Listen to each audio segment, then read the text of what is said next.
So in chapter 36, we started this section that is a bridge from the what we've been going through in Isaiah up to that point, which was mostly there was quite a bit of judgment. There was some bits and pieces here in some prophecy of the Messiah to come.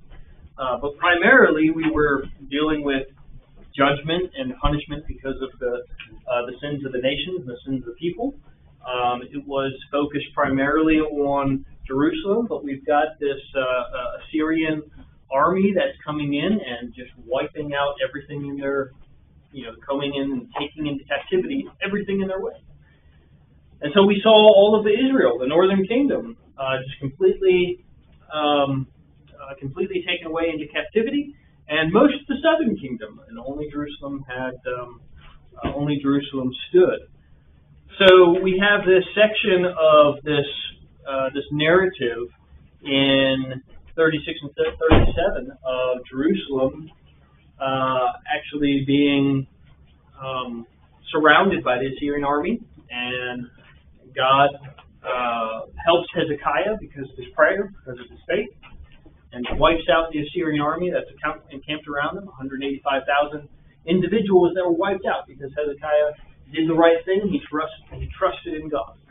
And then we have the next section, the next couple chapters, which talks about a little bit more about Hezekiah and how he invited individuals to see his entire wealth, everything that he had. When emissaries from Babylonia came, he got excited and was like, yeah, sure, let me show you everything. And it's interesting, Hartwriter puts in there, a true or false, was God pleased with Hezekiah's decision to do that? My knee-gut reaction is, no, God was angry that he showed him everything, and that's why he was punished. But really, that may not be the case.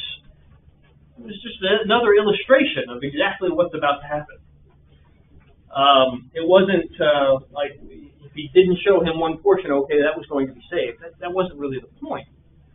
Hezekiah wasn't being punished because he was showing all the things he was, in his home and all the valuables. That wasn't the point. The point was Babylon. They're coming and they're going to wipe out everything. And so whether God was pleased or not pleased, I don't think it necessarily says that Hezekiah was pleased, but it doesn't say that God was upset with Hezekiah because he did that. But it really was just an illustration of how thoroughly Babylon is going to come in and just wipe out everything. They're going to take away everything. Everything is going to be gone. And so we have this illustration that helps us bridge over into this next section, starting in chapter 40, where we talk a lot more about Babylon and what's going on with Babylon. Now, the picture that we have in the previous chapters, like I mentioned, we have a lot of imagery of destruction and judgment in the first several chapters. But as soon as we get into chapter 40, it's a bit different. Even though now we're talking about Babylon, it's not the same type of letter. It's not the same type of writing that we've got, right? Once we get into 40, like the image, the perspective is more of it's like a message to those that are already in captivity in Babylon. They're already in captivity, and the message is looking towards this hope of deliverance, this encouragement of what is going to come in the future, right? There is salvation coming. And so once we get into 40, it's very different. I mean, you can, right as we get into the verse, and hopefully as you've gone through your workbook and you've read, you say, okay, well, we've had some sections that were encouraging in the beginning part of Isaiah. But like the rest of the book is a book of comfort. It is a book of, it is a section that is just there to comfort. And it even starts in the very first verse of chapter 40, comfort, oh comfort my people, right? That is the theme throughout the entire thing. It It is not this message. There are bits and small parts of judgment against Babylon that's going to occur because of their because what they are doing, right? But it's not the primary message anymore, right? So and again, if you take that into consideration of who the message is to, the message is no longer to those that are in Jerusalem. The message is a future message to a future people in a future time that need that comfort and that strength as they are looking towards the end of their captivity. Now, because there is this message of future hope and salvation and deliverance, what does that really mean? I mean, long term, that's the same message of the Messiah, right? There is a long-term future hope. There's a long-term future salvation, a long-term future deliverance.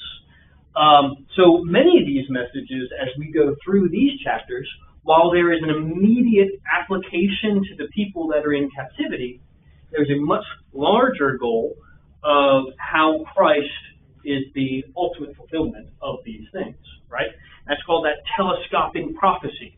That immediately one lens of something that's very immediate, very close for what will happen to the people right then. You add another lens and you can see further to see how it's actually impacting those individuals around Christ time, and how it is a message of Jesus and the deliverance that he brings ultimately. Okay?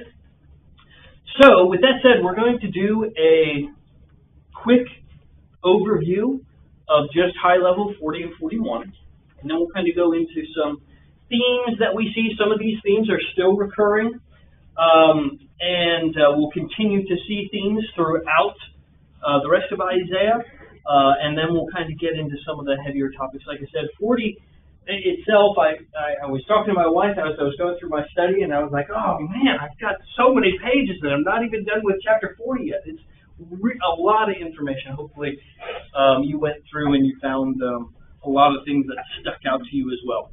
Great message. So starting out with chapter 40, just the first couple verses here, we've got this message of comfort, right? Just verses 1 and 2, we've got this message to the people, there will be comfort. The time of their punishment is ending, right? So all of the message previously has been, look, you're going to be judged, you're going to be punished because you deserve it, right? Right? You asked for it, really. Okay, God promised that if you obey and you follow him, he will bless you. But if you don't, you will be punished. And this is the ultimate outcome here. These other foreign nations taking them away, just like God said that he was going to do. Just like he said, this is the punishment. If you continue to not follow me, not believe in me, then I will have other nations come in and carry you away. And here it is. So now we've got this message that punishment is almost at an end. Comfort, it's almost at an end. And we've got this voice in verse 3. We got this voice is calling, clear the way for the Lord in the wilderness. So we've got this section here eventually speaking about who? Yeah, we got this section here talking about John the Baptist. Okay. Famously quoted, Mark chapter 1, preparing the way for the Lord. All right, making smooth the highways, every valley lifted up, and every mountain lowered, so that is an easy path to travel. Next section that we've got in verses 6 through 8, we've got this God's word. It is something that is just, you can depend on it. It stands forever, is what it says there in verse 8. It is dependable. Even though man, you shouldn't be depending upon man, because like it says, it's just like grass. It's so quick and fades away so rapidly. But God's word, it lasts. Starting in verse 9 to a couple verses here to verses 11, God is shown as being very incredibly powerful. Continue that same type of message beginning in 12 all the way to verse 26, God is showing his power and his wisdom, his dependability, right? And he does that through a whole bunch of different questions that he asks them, these rhetorical questions that he asks them. And we'll have some time to look into some of those. Question 5 in your workbook, I skipped over a couple. I wanted to go through this. What will be the reward for those who wait upon the Lord? And question 5.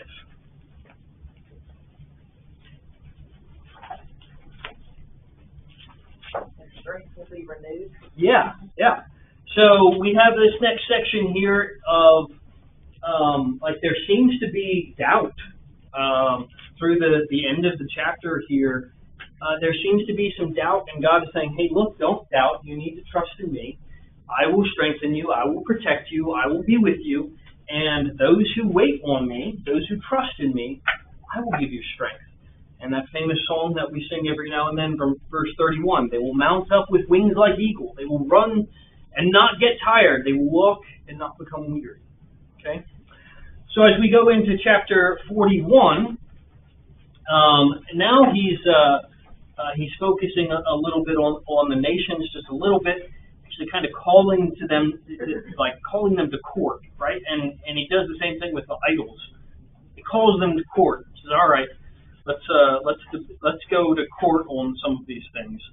And he invites the nations to witness how he raises up a ruler, and specifically probably Cyrus is who we're talking about here, and how all these nations are just in panic as they rely on these idols that are just completely powerless, right? He goes into that quite a bit with idols in this next section of Isaiah, really focusing on the idols, and we'll get into that a little bit as well.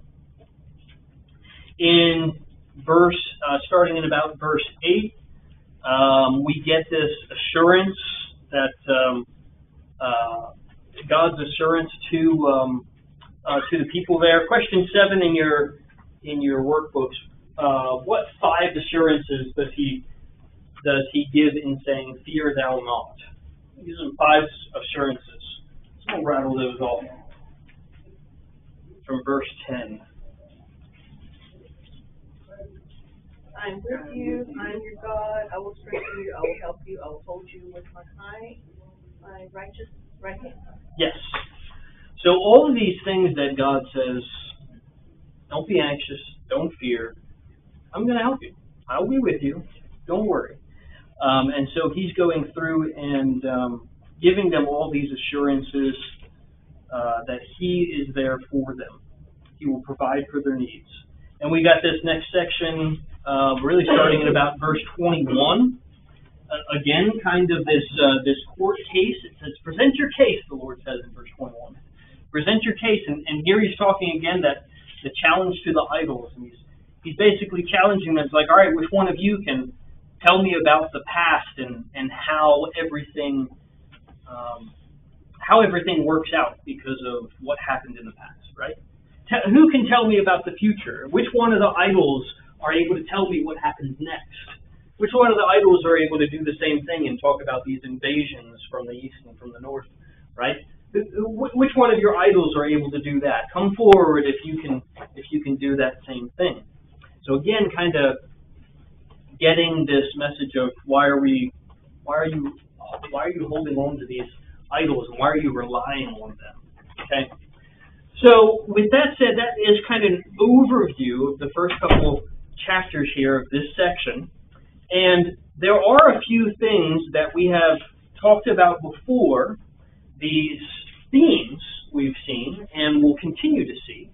And of course, we've seen a lot of messianic prophecies previously as we've gone through the first section, and now we're going to continue that, just like I said before. Look at 40 in verse 3. We talked about that being, referencing John the Baptist, a voice calling, clear the way. We clearly have this messianic prophecy about what's going to happen, how the way is going to be cleared for him. And this is what is it that Jesus who is it that Jesus said? Who he said that he was? Because there was a prophecy who's coming back. I heard someone whisper. Elijah. John the Baptist was actually Elijah. And when the very first thing when God says, "You're going to be my new prophet," he says, "Give me a double portion." Right? He said, "All right, but I want a double portion of what Elijah has." That imagery is why John the Baptist said, "Hey, this is Elijah. He's the forerunner. He's the person out in front." Right? He did wonderful and miraculous things, Elijah did. John the Baptist had many people coming to him, teaching about the new way to come. But Elijah had only a portion of what Elisha had. When it came to the Spirit, Elisha was overflowing with it because he asked for a double portion. The miracles that he did were, I don't think we have as much written about him, but it's just miracle, right? There's this double portion. So John the Baptist was the Elijah with half the portion, and Jesus with a full measure of Spirit was like Elisha, who had, even though John the Baptist was drawing in the crowds, Jesus had the full message, the ultimate purpose. And so that's why this imagery of, how is John the Baptist? Elijah. Well, here we are, we're focusing, not necessarily that prophecy of John being Elijah, but focusing on how John plays into the ultimate picture as well. So we've got these messianic themes that are coming out, even in verse 9. Now, we had talked about this a little bit in the past. We've talked about the ways that mountains played a part in the way that the message is spoken to the people, right? Usually God would have a prophet or have an individual come up to him on a mountain, and he would speak the message to the prophet, the individual on the mountain, and that person would go down to the people and relay that message. Here in verse 9, again, that prophecy looking forward, get yourself up on a high mountain, O Zion, bearer of good news. Good news, the gospel, right? Lift up your voice mightily, O Jerusalem, bearer of good news. Lift it up. Do not fear. Say it to the cities of Judah. It's not just this invitation of the individual prophet or God's messenger that's being invited up to the mountain. Everyone is being invited up to the mountain. And that is a message of what happens that we have today. This fulfillment that we have as bearers of God's message. Every one of us is invited to spread that gospel, that good news. We're invited to be partakers of it through the word and spread it out. So, interesting ideas and things that are being brought about, showing that, sharing that message with others. Any comments on the messianic prophecies or any other ones that you saw as you went through the text? Just a couple. Yeah, just going back, very few people of the New Testament were prophesied about besides Jesus, where we obviously see this as John the Baptist being prophesied. So there's just to show the importance of the forerunner, just going back to the Elijah and Elisha comparison. While Jesus performed many miracles, there's no record of John the Baptist performing any miracles, even though he had a very large following. Yep. And the same thing said, he said not a whole bunch of other people were prophesied. And here it is, even in 9, it's prophesying about us today in our role too. So we've got a couple different things in there that are related to Christ, but not specifically pointing at Christ in some ways they are. Any other comments before we move on to another theme? I think your Elijah-Elisha comparison is really good. Elisha wanted a double portion, which was the portion of who? Firstborn son, which would also be applicable to Jesus being the firstborn. So, yeah, interesting. I had a question. I'm not an answer, but in 40 where he talks about Valley's been lifted up, mountains been made low. Do you interpret that as something about the church, where everybody's equal, or something else? So all of this is, talking about preparing the way. It's not this pathway that's being laid out for Christ. There's been a lot of. Mike, could you repeat our question? So the question is about the mountains being, in verse 4, every valley being lifted up and every mountain and hill being made low. Let the rough ground become a plain and the rugged terrain a broad valley. And really all these mentions of having a path and having a way being made for them is the way that God is helping them through and guiding them. So this illustration of the way that God is going to guide them, the way that God is guiding them is going to be just smooth. Everything is going to be easy. But His path for us is going to be plain. It's going to be easy, and it's going to be directed specifically by God, right? And we talked about previously how when God wants that path to be difficult, and He has in that punishment, He actually scrambles things up. He says your path is going to be just brambles, and you're going to go through with all these wild animals and everything like that. But this, speaking of Christ, your path where God is leading you, thinking of, and that kind of ties into the next idea here of the same way that the people were led out of Egypt, it was a smooth path. When they were wandering around for 40 years, they had to, as they were guided by God, He provided everything for them, right? He made sure that their sandals wouldn't wear out. He didn't have the same type of issues. If we were out in the wilderness for 40 years, we have all kinds of challenges. But you don't read about those types of challenges. They were led by God. He directed them night and day. They had something to follow. And that's kind of the imagery here, that this path to Christ is going to be easy, plain. Everyone will be able to understand. It's not going to be difficult for anyone. It's just smooth sailing. Let me include something also with your response. The mountains symbolize the arrogance of the great. So we know, we read in chapter 2, starting in verse 11, how he says, human pride will lower its eyes, and the arrogance of men will be humble. And this was part of Hezekiah's problem. You can go back and read 2 Chronicles 32, specifically verses 20 to 29, to see that he had pride in his heart. Verse 25, because he was not supposed to show those people all the things that God had given him, and sometimes it happens to us when we blessed by God, and we just can't fathom all the goodness that's coming to us, and we get a little beside ourselves. But what I thought about and what came to me was Matthew 7 and verse 6. It says, do not give dogs what is holy, because these people could not receive any of the stuff that he showed them. Because they were unspiritual, they were ungodly, they were not godly people. Yep.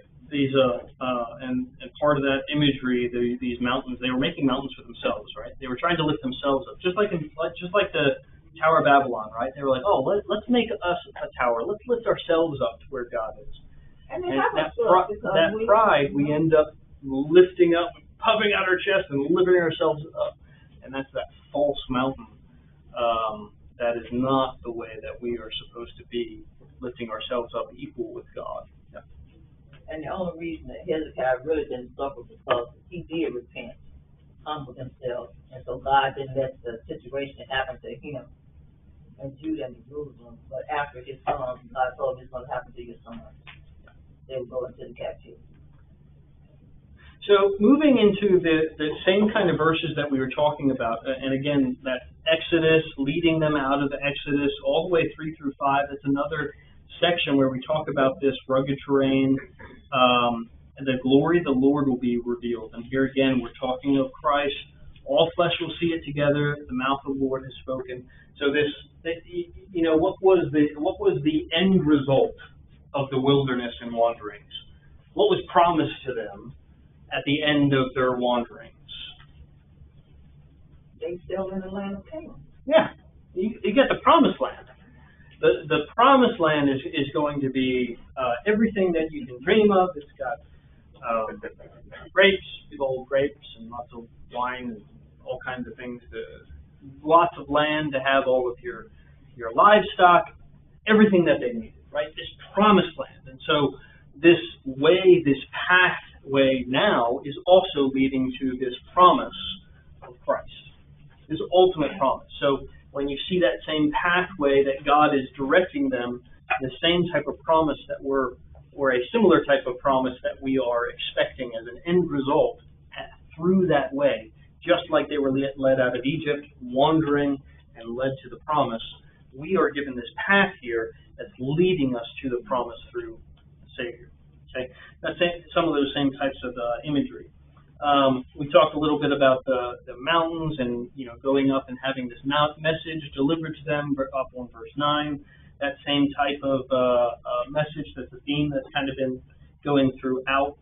And then we've talked about another thing with peace. And multiple times where the peace that God is offering them. And if you look at 40 and verse 2, again, 1 and 2, we've got that comfort, oh comfort my people. Finally, we've got this peace. Their iniquity has been removed. Finally, we've got this peace, not just from all the nations and all their warring that's going around them, but now we finally have this peace with God again. It's not just peace peace with hostility from all these other nations. Now we've got, all right, we can have a peace with God that the punishment has been fully vetted out. You are about to have comfort. Okay, those are the type of topics or the things from our themes previously that we talked about. Anything else that kind of stuck out with you with some of those themes, or as you went through and were reading, anything that stuck out that you want to discuss before we kind of get into a couple other deeper thoughts? The time frame gets made of the hundreds and hundreds of years that you're talking about, that he's talking out in the future. And that's generations and 3, 4, 5, 6 generations. I'm taking it that the people at this time live to be 60, 70, 80. I'm guessing. So we're looking at he's talking about what their great grandchildren. Yeah. It just makes me think of the same way our promise is now, that we don't know. It may be generations. It may be sooner yet. Yeah, and on the page IV of 4, pre-4, however you want to look at on that, at the very beginning, we have Isaiah is prophesying anywhere from about 740 to 690, but here he's prophesying about something all the way forward around like the 590s, 580s, somewhere around there, maybe even a little bit later, about how they are looking for that return from captivity. So yeah, you've got a big jump, a big leap that he's making here in the future from his prophecies. Previously, the prophecies he was making about these nations, they were pretty soon. They were about to happen, right? It wasn't going to be too many more years. But now, 150 years, something like that. I guess to kind of, before we get too far in that verse 4, Yeah. I don't think we need to overcomplicate that. Certainly it's not talking about physical things, because there's still a lot of valleys and mountains over that part of the world today. If we want to know what it's talking about, we just look at the New Testament and see what application that Jesus made to it, what the New Testament writers made to it. Yeah. This was John the Baptist coming and preaching the good news, the gospel of the kingdom, and telling the people to get ready for the Messiah, the one who was going to come after him. Yep. The leveling of the way was preparing the hearts of the people to be ready for Jesus. Yep. Yeah, good point, because, and I even was like rolling my eyes at my comments a couple of times. I was like, yeah, it's not smooth sailing. Once you become a Christian, it is not always smooth sailing. And even sometimes getting to that point of being a Christian is not smooth sailing. So you're exactly right. You can't take that literal that it's going to be just easy, but what it is that's being said there. Everything is being prepared for Christ. So good comment there. So, what I was reading and understanding was these would be chapters 40 through 48, even though we're just doing 40 and 41 today. Yeah. So it's like three different areas of our life, about God, and things that we don't think about on a daily basis. Like in 43 and 10, he says, "No God was formed before me, nor will be after me. I am Yahweh. There is no other Savior but me." And it reminded me of probably about 10 years ago. I wrote a poem on chapter 5 and verse 12. Like the last bit says, "Never a thought for the works of Yahweh, never a glance for what His hands have done." And those kinds of things that we should have on like a daily meditation or a daily thought or maybe just a daily breath to think about God in His fullness and His greatness.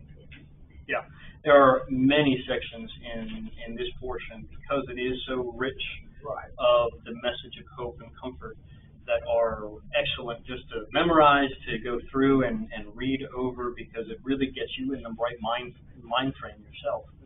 And like he said, this is building up to Jesus, but God like did the whole Old Testament for His people. Yep. He was more hands-on, but then it's gonna be like all of Jesus in the New Testament. Yeah.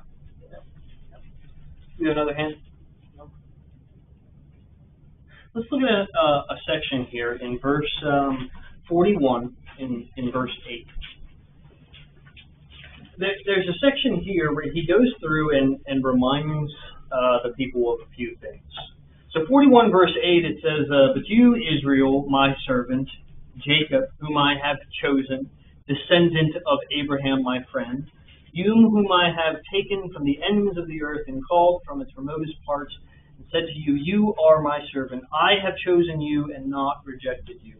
Now, this is interesting that that Isaiah is going through, and God, through Isaiah, is going through and reminding them about His previously chosen individuals, His previous servants.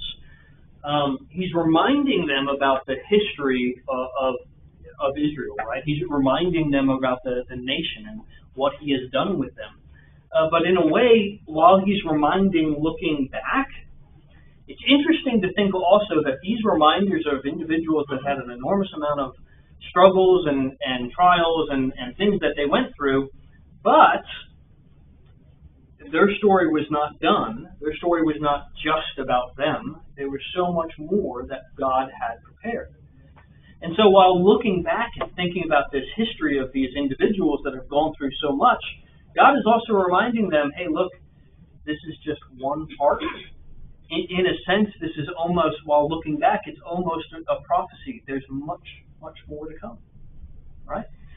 All these servants of mine, their story continues after all the things that they have done. And here you are today, the individuals that are, still enslaved in Babylon. There's more to come to your story. There's more that's going to happen. And it's interesting if you think about it that way, on how He's using this remembrance to help them look forward while they're also looking back at the same time. They went through a lot, but the story continues, and there's so much more to go. So when He's giving them hope and comfort of what's ahead, this can help them and say, look, God was with these servants of His. He was with these individuals and guided them every step of the way. And while you are here in Babylon, it may not seem like the ideal scenario, but God is with you. He will guide you through to the ultimate promise, and He does lead to that ultimate promise through Christ. So if you think about it that way, it's interesting to look forward from looking back. It's one of the things I got out of the passages here. Any other comments or thoughts? And again, any other sections that kind of stood out to you that you wanted to talk about as you were reading through the book?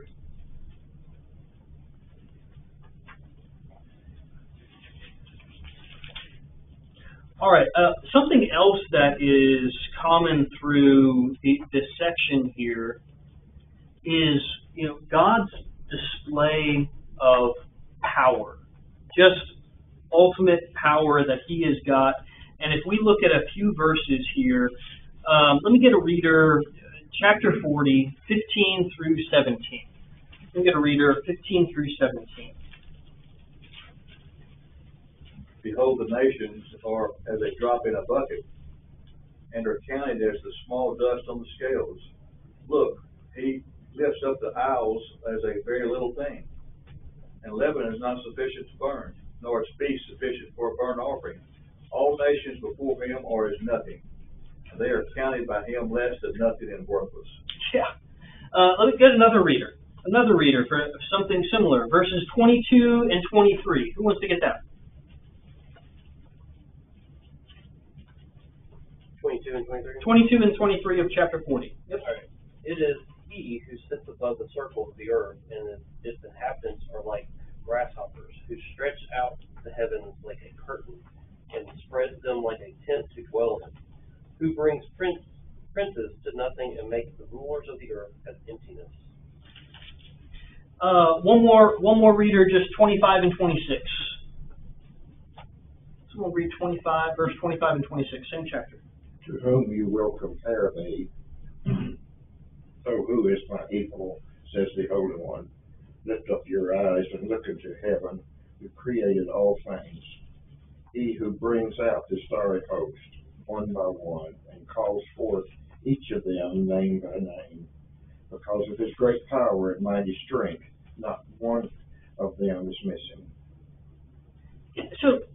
So this power that God is talking about here, the strength that He has, it is, it reminds me of, all these sections that, we just read about in earlier chapters about a single angel of the Lord defeating 185,000 men of the Assyrian army. Just like that, right? I mean, it reminds me of sections like, when David, he had done a census, and there's a single angel there over Jerusalem, ready to destroy it, right? Just one. And how Jesus said that, hey, He's got 12 legions of angels that He's ready to call on at any point in time. The prophet says, open His eyes so that He may see that there are more with us than that are against them. And the individual's eyes were open, you could see the host of heaven all around them. And, never once does it say something like, and the army of angels took heavy casualties that day, right? Or they, with great struggle, they finally conquered their foe. You don't hear that. You don't have a great effort that the angels had to make. It's nothing. God is so powerful. He just sends one of His messengers, one of His angels to do these things. And what can be done against God? Nothing. He calls these things, he says these nations are like dust. They're absolutely nothing. He says these islands, they're like itty bitty little, Cyprus and Crete. We got the picture of Cyprus up on the map in the Mediterranean Sea. They just pick up a little piece of sand, and it's just like a piece of sand to God. What can be done against God? And here He's telling the people, don't rely on people, don't rely on idols. They can't help you. God's strength is what you should depend upon. Okay, and this message is what He's trying to get through. So it's a great imagery that we see about God's power. Comments on that before we kind of tie that in with something else. The question is asked in verse 12, who has calculated the dust of the earth in a measure? Yeah. And what I read in verse 14 is the answer that God has counted as the small dust on the scales in verse 15. Yeah. So you're right, that's how powerful God is. He knows the very number of the dust of the earth. Just think about that. Yeah. Yeah, even though these nations are considered, just the islands, just like dust, He knows every piece of dust. He knows about. It's just, it's crazy to try to really wrap your mind around. And we don't use the word sovereign, but that's what it is. His will is sovereign. Whatever he wills is going to happen, regardless of we do our part or not. It was funny. I keep telling Lee, through his class, I tell him, man, I have a comment I want to make, but I know we've got so much material to go through. But when Hezekiah says, all right, well, make the shadow stay still, right? Make it go backwards, actually. Make the shadow go backwards. If you have like just this much background in like education and physics, right? Just this much, you realize how crazy of an idea that the sun would go, the shadow would go backwards. Just it's mind-boggling, right? I mean, the forces that are in act. Think about a vehicle traveling just like 60 miles an hour that comes to a immediate stop, right? That's an enormous amount of, but what we're talking about is cosmic. We have the shadow going backwards, which means there's something going on here with like the entire Earth. Like, it's mind-boggling. And how did he do that? That's the whole point. We never think of God in terms of the universe. And how he controls those things. And even my mind boggles when we think about Jesus turning the water to wine. Do you know how long it takes a bottle of wine to ferment? He did it like that. Yeah. So the power of God is just far beyond. He uses, this imagery here, but when you dig into some of this, you're like, you really get an idea of we really have no idea just how powerful God is. It just is far beyond what we could possibly think of. And it's just silly that the nation, the people, are trying to start to rely on these idols. Okay. Now this is an interesting concept too, because after the Babylonian captivity, idolatry is not something that the Jews had a problem with going forward. It really isn't. Okay, we've had that problem all throughout history, but we don't have that as a major issue going forward with the Jews. And so it's interesting that Isaiah is talking to the people that are still in captivity, about to come out of captivity, that don't have a problem with idols, right, going forward, and he's focusing so much on idols. Why do you think that might be? We'll open that up before I just kind of start running my mouth. Why do you think that might be? That Isaiah is spending so much time, and it's not just these chapters. He's going to spend several chapters talking about idols. Why do you think he's got to do that? Just warning to them. There is warning here. And second, because Jesus had to come through Judah. Okay. What else, if I am now taken into captivity and gone into another land, and I am in Babylon or in some of these other nations, what might be said about my God? What might be said about my God who let me be taken into captivity? My God is better than yours. Bingo. These people might have gotten the impression, God's people might have been hearing a little too much of that. Who is your God that let you take you into captivity?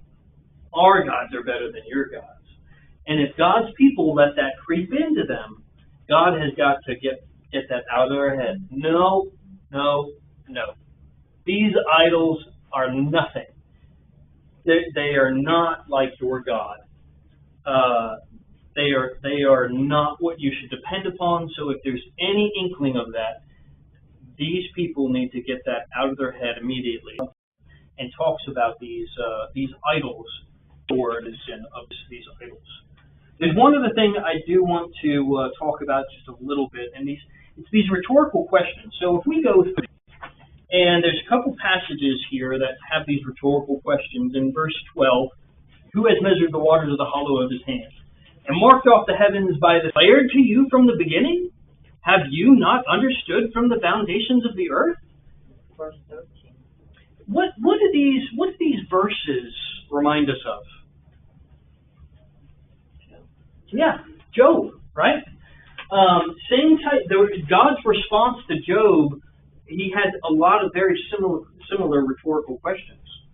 And some of the reason for that, there's a little bit of overlap on why God might do that, but the concept or the premise in Job is like, who are you to start questioning your God on why I do things, right? He's like, hey, Job, why do you think that you deserve an answer? All right, I am the God, and I am all powerful, and I have done all these things, and where were you, and how do you understand these things? It goes back to this mind-boggling power of God. How do you know how everything fits together and is going to come about into the ultimate salvation of Christ? Do you have any idea what it would take to get to that point of Christ? Who are you to ask about what happened to you? But here, God is using these rhetorical questions just a little bit different. He's using these rhetorical questions just to get, again, that idea of how powerful God is and how much He's able to do for them. These idols, they don't fit the bill. They don't fall into the same picture of the power that God has. And so, again, why trust in them? Trust in God who has all this power, who has done all these things. So it's a slightly, similar type of message that we have with Job, but a little bit different perspective. Thank you all for your time. We're going to continue on with the next two chapters and the next lesson in your workbook on Wednesday.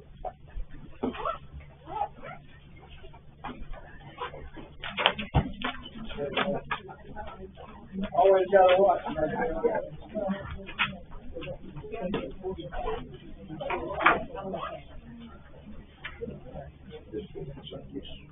Okay.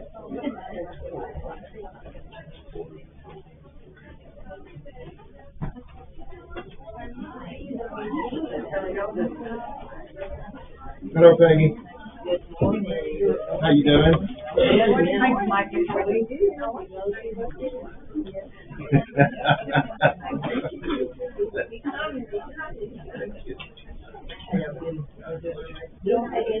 One day at a time. One day at a time.